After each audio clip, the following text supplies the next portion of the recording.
بسم الله الرحمن الرحیم. الحمد لله والصلاة والسلام على رسول الله وعلى آله وأصحابه ومن تبعهم بإحسان إلى يوم الدين. بعد از حمد و ثنای پروردگار و درود بر حضرت محمد مصطفی صلی الله علیه و سلم، اولا سلام خدا و پیام خدا و رحمت و برکات خدا و خیر و خوبی های خدا و لطف و مرحمت و مهربانی ها و نوازش های پروردگار بر شما باد، پدران، برادران، مادران و خواهران عزیز اسلامی.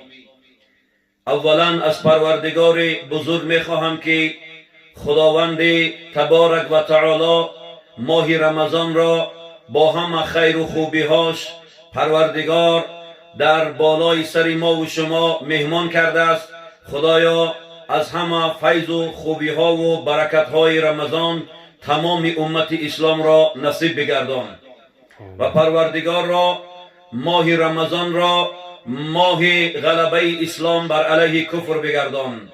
خداوندا به برکت این ماه بزرگ و به برکت این مهمان عالی قدر که از جانب الله رب العزت و الجلال به ما مهمان شده است، خدایا به برکت این ماه، این بلا و این آفتی که امروز تمام عالم را فرا گرفته است، بلا و آفات و درد هلاک کننده که پیامبر صلی الله علیه و سلم فرمودند اللهم انی اعوذ بک من الطاعون، خدایا از این طاعونی که امروز در وطن ما در تمام دنیا پهن شده است، تمام ملت اسلام، تمام مردم دنیا، خصوصا ملت تاجیک و تاجیکستانیان را چه در وطن چه خارج از وطن، بچه های مهاجر، فرزندای مهاجری ما را خدایا در پرده عصمتت نگه دار. و بعد از جمع جور شدن این وبا، این درد، پروردگارا همه امت اسلام را، خصوصا فرزندان ما را از سفرهای کاری از مملکت‌های روسی صحت و سالم و غانم، با دست پر، با وقت خوش، با لب پر از خنده و تبسم به نزد پدر و مادر و زن و فرزنداشان به وطن آمدنشان نصیب بگردان. آمین. رمضان ماه قرآنی است. رمضان جشن قرآن است. رمضان ماهی است که نزول قرآن است. خداوند تبارک و تعالی در قرآن عظیم و شان می‌فرماید بسم الله الرحمن الرحیم شهر رمضان الذی انزل فیه القرآن. ماه رمضان ماهی است که نازل کرده ما در این ماه قرآن عظیم و شان را. قرآن کتاب هدایت، قرآن کتاب فرق کننده حق از باطل، قرآن کتابی است که حلال را از حرام جدا می کند، قرآن کتابی است که دوست را از دشمن جدا می کند، قرآن کتابی است که خوانندش به رحمت پروردگار شامل می گرداند. قرآن باران رحمت است، چگونه که باران می بارد زمین های مرده زنده می شوند که در او گیاه می روید که سبب زندگی تمام مخلوقات و موجودات می شود. قرآن کتاب است که در هر زمان، در هر مکان، در هر جای، در هر وقت اگر تلاوت شود دلهای مرده زنگ زده بیدار می گردد و به تعلیم خدا آشنا می شود. برادران عزیز، رمضان ماه بخشش، ماه مغفرت، ماه عتق من النیران، ماه عوف است، ماه یکدیگر فهمی است.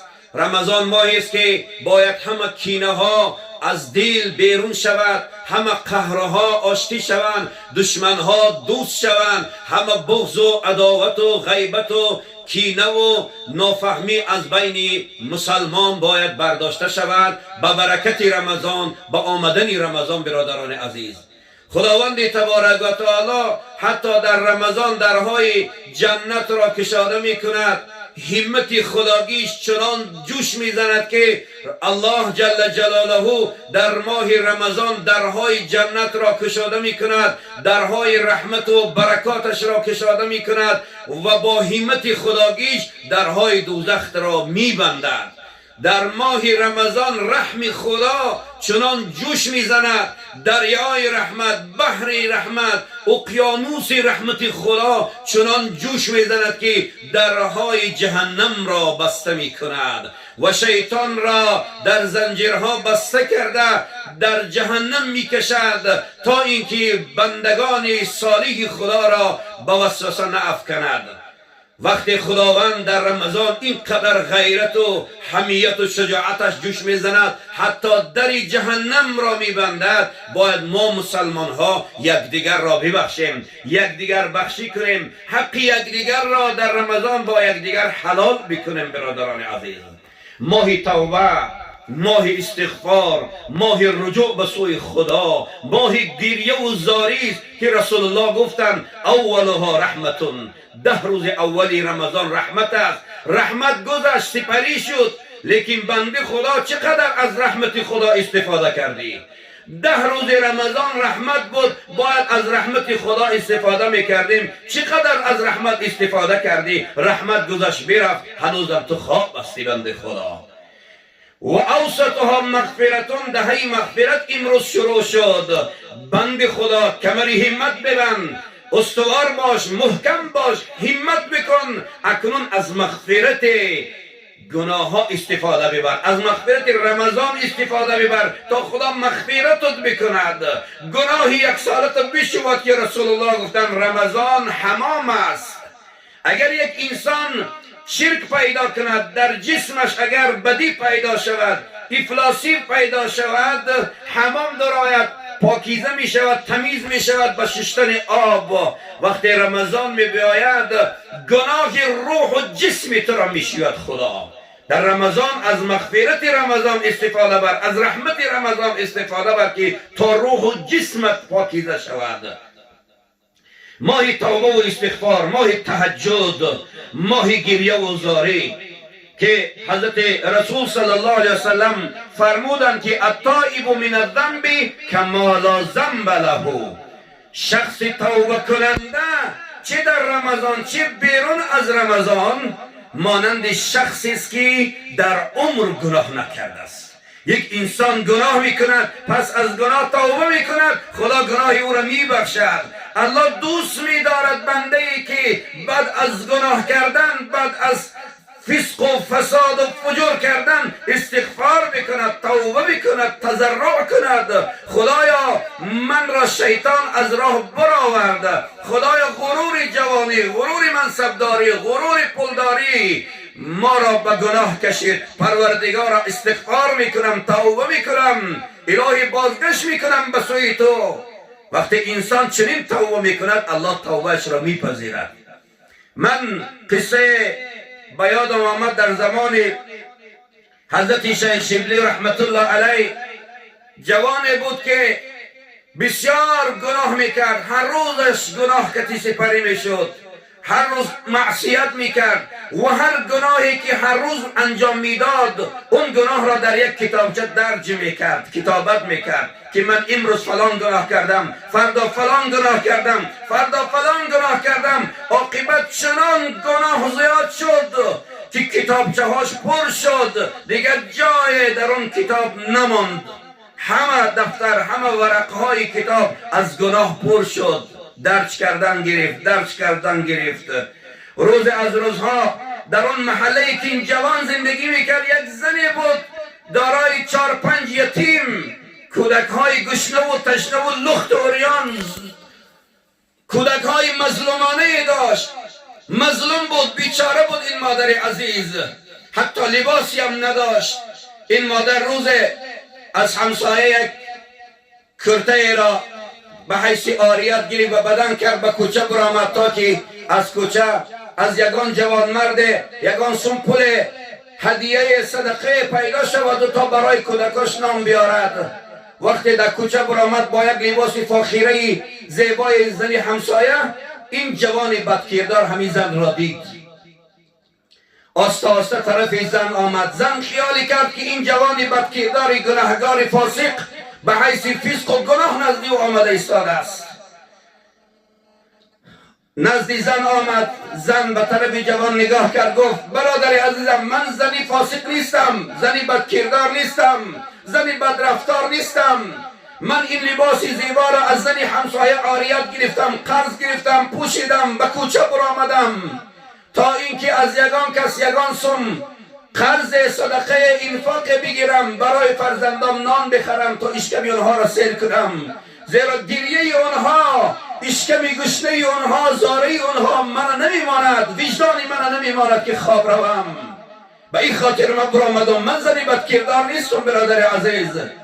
وقتی چنین گریه و ناله میکرد، این مردی بدکردار فاسق گریه ای زن را نگاه کرده گریان شد.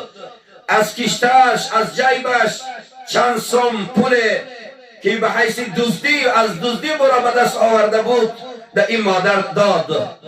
گفت مادر جان، منم به نیت غجدی و فسق و فجور و فحاشی نزد تو نآمدم، گریه تو مرا نزد خودت کشید.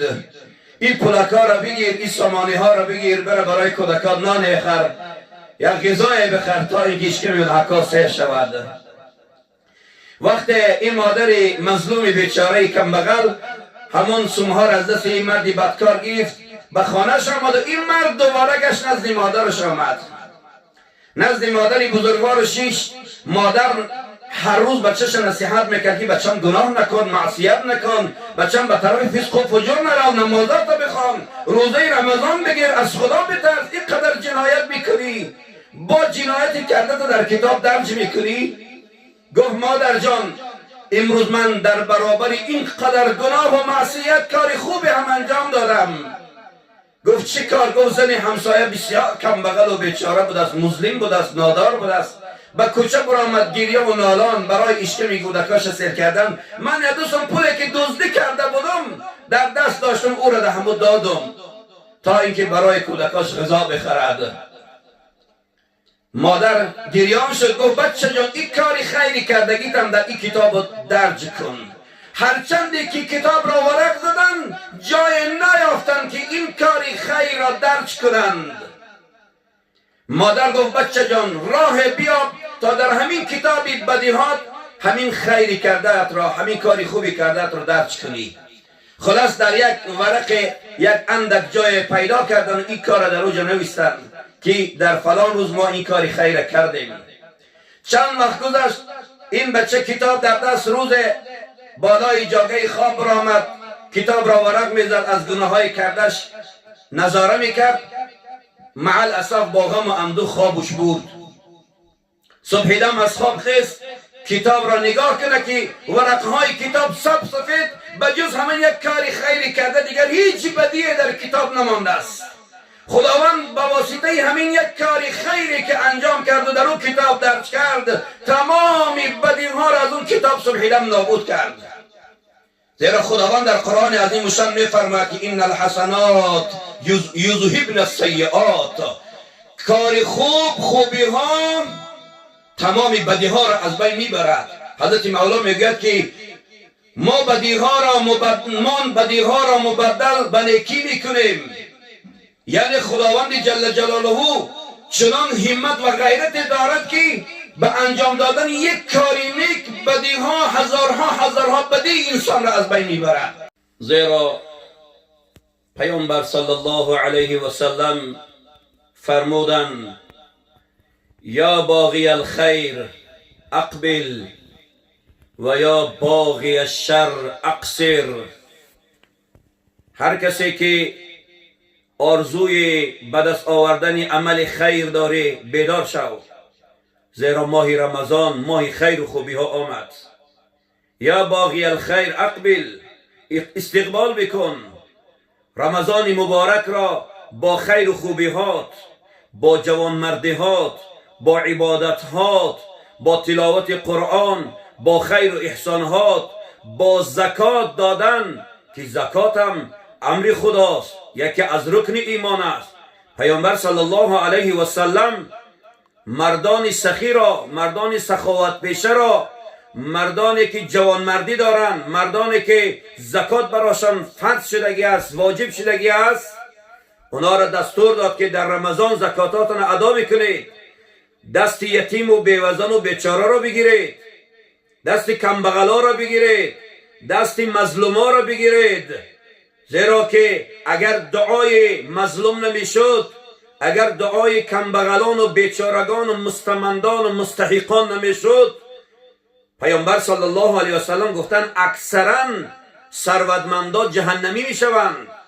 دعای کمبغل و مظلم و بیچاره هاست که ثروتمندا را نجات میتید از جهنم سوزان، ثروتمندا را از راه جهنم خلاص میگرداند، از بند و بار و از زنجیرهای سوزان دوزخ خلاص میکند. دعای مظلوم است.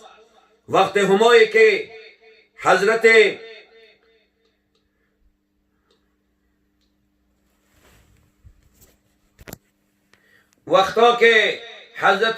معاذ بن جبل پیامبر صلی الله علیه و سلم که او را به یمن فرستاد، تاکید کرد که یا معاذ خودت را از دعای مظلوم نگه دار، زیرا بین مظلوم و خدا حجاب و پرده وجود ندارد.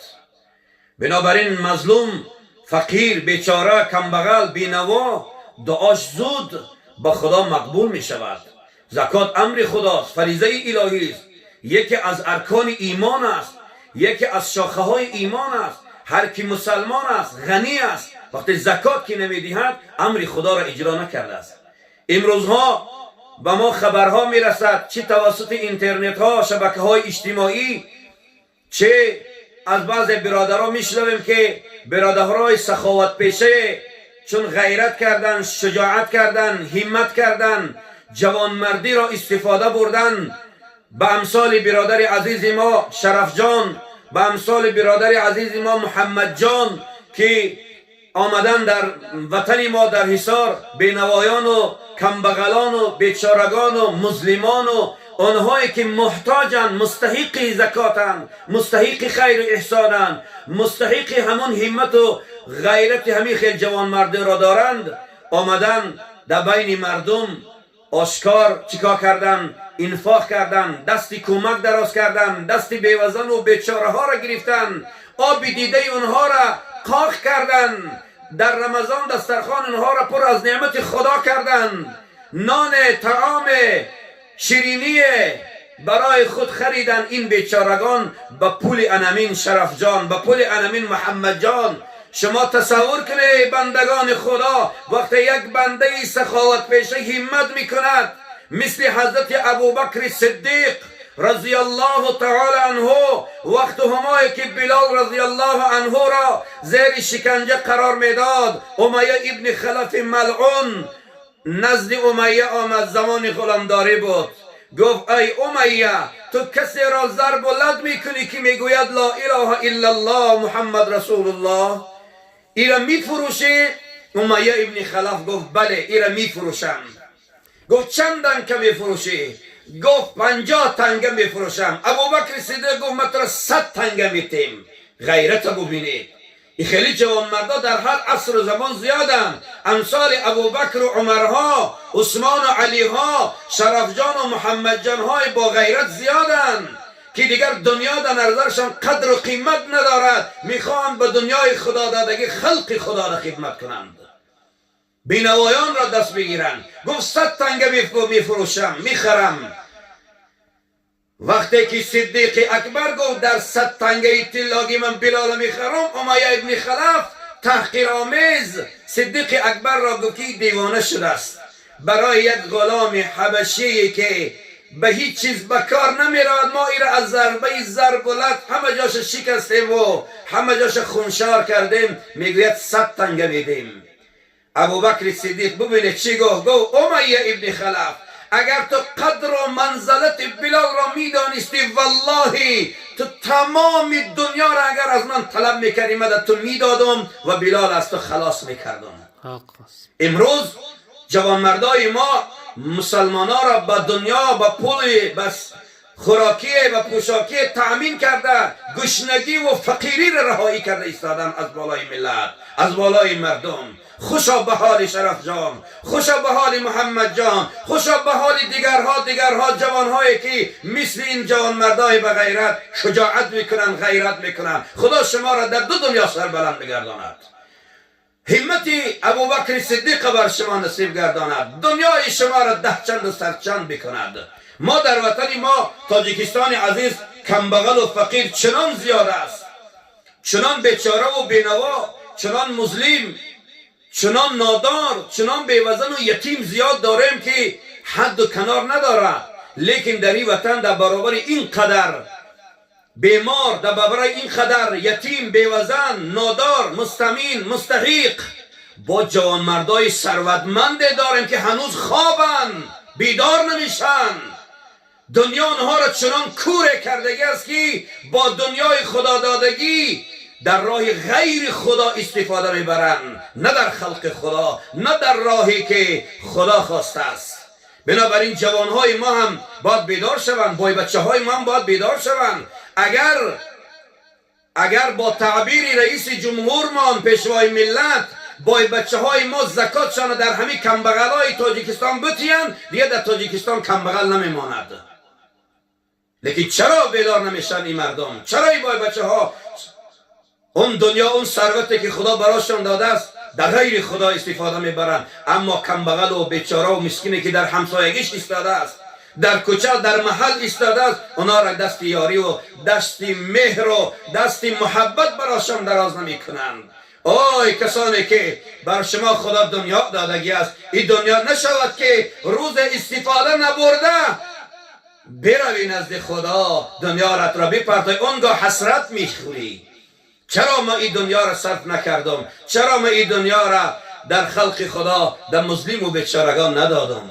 بنابراین وقت شما در خدا دنیا دادگی است، لااقل زکات فریضه الهی را بدهید، لااقل امر خدا را اجرا بکنید، لااقل دستوری خدا و پیامبرتان را حلقه گوش بکنید. ای بای بچه ها، خدا شما را باز دنیاتون زیادتر بکند. لیکن در چنین ماهای همت، در چنین ماهای محرم الحرام، رمضان، رجب، شعبان، شما بیچارگان مسلمان را کمک بکنید که با واسطه دعای اینها شما وارد جنت شوید. بنابراین زکات دادنم کاری هر بزدل نیست. یک دوم این که رسول الله صلی الله علیه وسلم گفتند که بای بچه ها زکات ها را در بین مردم در نماز جمعه و جماعت بیایند، آشکار بتیند، تا اینکه دیگر بای بچه ها هم بیدار میشوند، بدانند که زکات بوده است. زکات در بین مردم دادن ریاکاری نیست برادران عزیز. زکات در بین مردم بتیند تا اینکه دیگرها هم بیدار شوند، دیگر بای بچه های خوابیده هم بیدار شوند، تا زکاتاشون ادا بکنند، تا اینکه حق خدا ادا شود، تا اینکه اونها هم با واسطه دادن زکات از بیزکاتی، از عذاب بیزکاتی خلاص شوند. بنابراین قرآن عظیم الشان سه طایفه انسان را، چهار طایفه انسان را بسیار مذمت میکند. اعوذ بالله من الشیطان الرجیم. ما سلککم فی سقر قالوا لم نک من المصلین ولم نک نطعم المسکین وكنا نخوض مع الخائضین وكنا نكذب بيوم الدين حتى اتانا اليقين.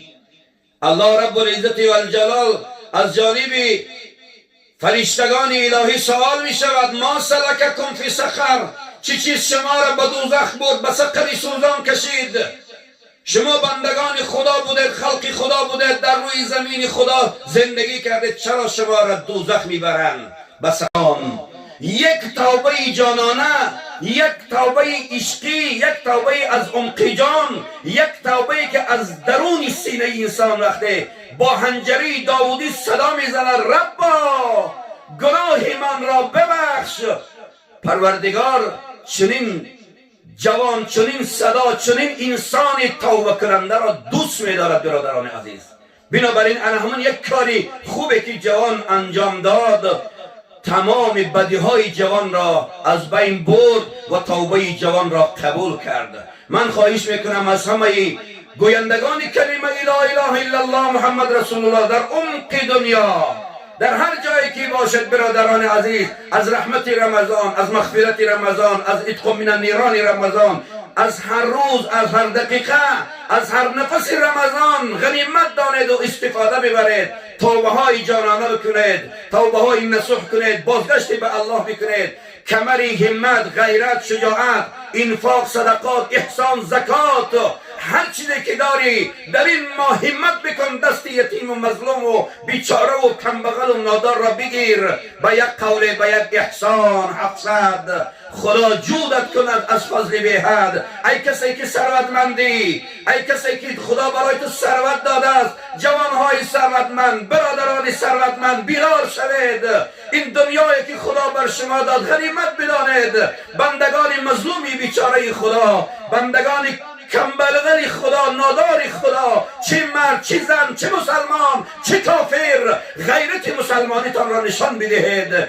در این ماه، ماه انفاق، ماه خیرات، ماه صدقات، ماه جوانمردی، ماه شجاعت، ماهی که خودتان را در پیشگاه خدا با مسابقه کردن با خیر و احسان ها، مسابقه کردن، جوانمردی تاند در مسابقه کردن با خیر و این احسان، با پول خدا دادگی در راه خدا، در راه اهدنا الصراط المستقیم، در راه پیشگیری این بلایی که این روز بالای ملت آمده است.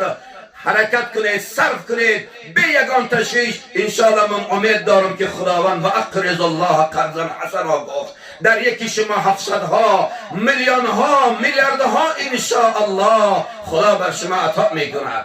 خداوند تبارک و تعالی همه جوانای ما، همه فرزندای امت اسلام را غیرت و شجاعت و حمیت نصیب بگردان. اونهایی که در روسیه هستند، اونهایی که در مهاجرت کاری هستند، صدای مرا میشنوند. برادران مسلمان، اول خودتان از خدا بترسید، بیدار باشید.